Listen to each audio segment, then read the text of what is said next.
Kemajemukan masyarakat Indonesia telah dikenal dunia. Salah satu aspek akan hal itu adalah agama. Perlu sekali menjadi bijak dalam menjalani kehidupan beragama, karena salah satu sumber konflik dalam masyarakat ada pada aspek ini.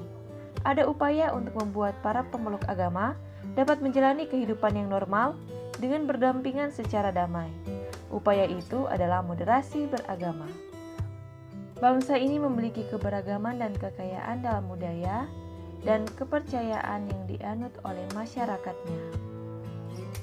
Sehingga hal tersebut seharusnya menjadi modal utama bagi pembangunan bangsa. Pada saat para pendiri bangsa merumuskan dasar negara, nampak menyadari akan adanya keberagaman budaya dan keyakinan agama pada setiap warga negara. Itulah sebabnya muncul semboyan yang mempersatukan semuanya, yaitu Bhinneka Tunggal Ika, yang berarti berbeda-beda tetapi tetap satu. Yang pertama yaitu sebagai perekat sosial.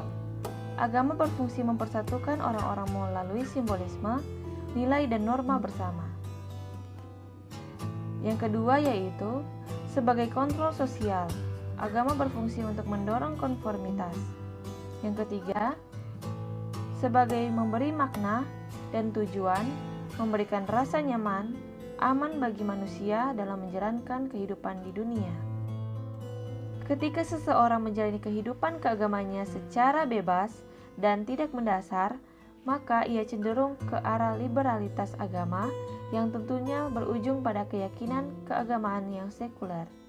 Keduanya membahayakan, sehingga diperlukan jalan tengah yang kemudian dikenal sebagai moderasi beragama atau beragama secara moderat, yaitu tidak cenderung ke fundamentalisme dan juga sebaliknya ke liberalisme. Di sini kita akan membahas tentang bagaimana menjadi pendidik Kristiani yang menghargai moderasi agama.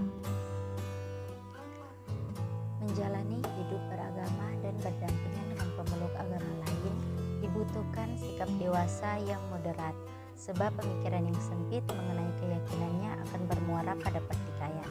Dalam kemajemukan beragama dan kondisi mayoritas-minoritas seringkali dijadikan alasan untuk menolak keberadaan agama lain. Salah satunya adalah radikalisme agama yang ada pada hampir semua agama. Diperlukan sikap yang benar dalam menjalani kehidupan beragama karena hidup dalam konteks keberagaman membutuhkan kebijakan tersendiri. Menjalankan keyakinan keagamaan dan menghargai keyakinan orang lain tentu memberi rasa damai, aman, dan tentram. Moderasi beragama menjadi hal yang harus dijalani oleh setiap umat beragama, dan hal itu akan memberi kesejukan dalam kehidupan berbangsa dan bernegara. Bersyukur kepada Tuhan karena hal moderasi beragama. Paham radikalisme dan fundamentalisme agama dewasa ini disebarkan dengan berbagai cara. Di era teknologi informasi seperti sekarang ini, paham radikalisme dan fundamentalisme agama lebih cepat tersebar lewat media sosial. Akibatnya, banyak dampak negatif yang ditimbulkan dari penyebaran paham radikalisme dan fundamentalisme agama tersebut. Dampak-dampak ini sangat berbahaya bagi bangsa dan juga gereja, terutama generasi muda. Untuk itu, gereja harus mengajarkan kepada generasi muda, mulai dari anak-anak, remaja, dan pemuda, bagaimana berperilaku untuk hidup sebagaimana yang diajarkan dan diteladankan oleh Tuhan.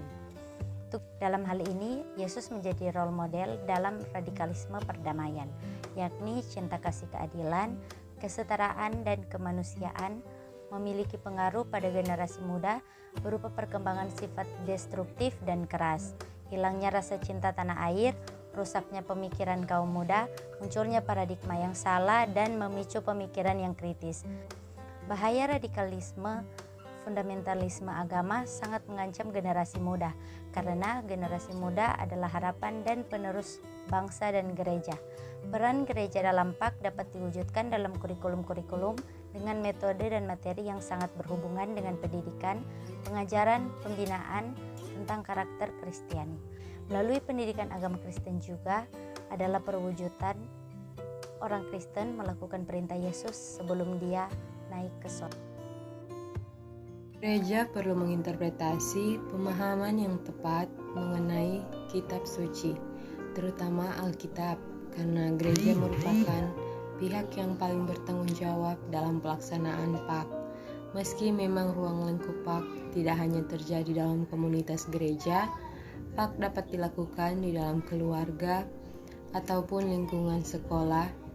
Namun PAK merupakan tugas utama gereja. Gereja melakukan PAK bukan hanya untuk mewariskan kekayaan iman Kristen, tradisi atau ritual kekristenan kepada warga jemaat. Gereja tidak boleh lepas tangan dan membiarkan hanya orang tua ataupun sekolah yang melakukan PAK, karena di gerejalah tersedia para pengajar yang telah dipercayakan untuk mengambil peranan sebagai rasul-rasul maupun nabi-nabi, pemberita-pemberita Injil, gembala-gembala, dan pengajar-pengajar.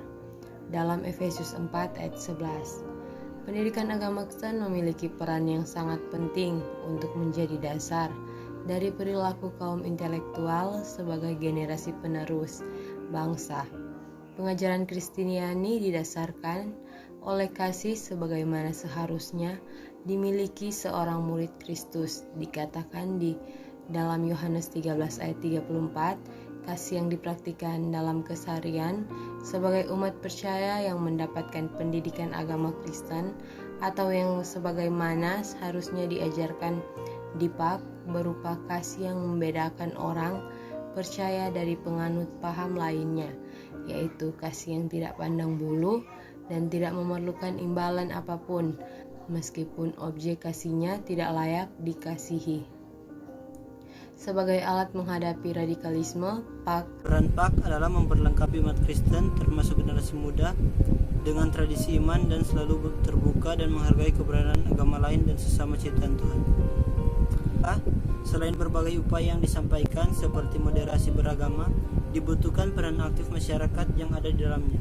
Werner G. Greindorf dalam Martin Sartian menyatakan PAK adalah proses pengajaran dan pembelajaran yang berdasarkan Alkitab, berpusat pada Kristus dan bergantung pada kuasa Roh Kudus yang membimbing setiap pribadi pada tingkat pertumbuhan melalui pengajaran masa kini ke arah pengenalan dan pengalaman rencana dan kehendak Allah melalui Kristus dalam setiap aspek kehidupan, dan memperlengkapi mereka bagi pelayanan yang efektif yang berpusat pada Kristus Sang Guru.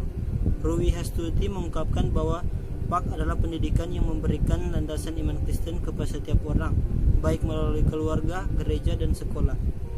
Dalam pemikiran yang lebih luas lagi, pendidikan Kristen berdasar kepada Alkitab sebagai firman Tuhan dan Yesus Kristus sebagai pribadi yang menjadi teladan di dalamnya.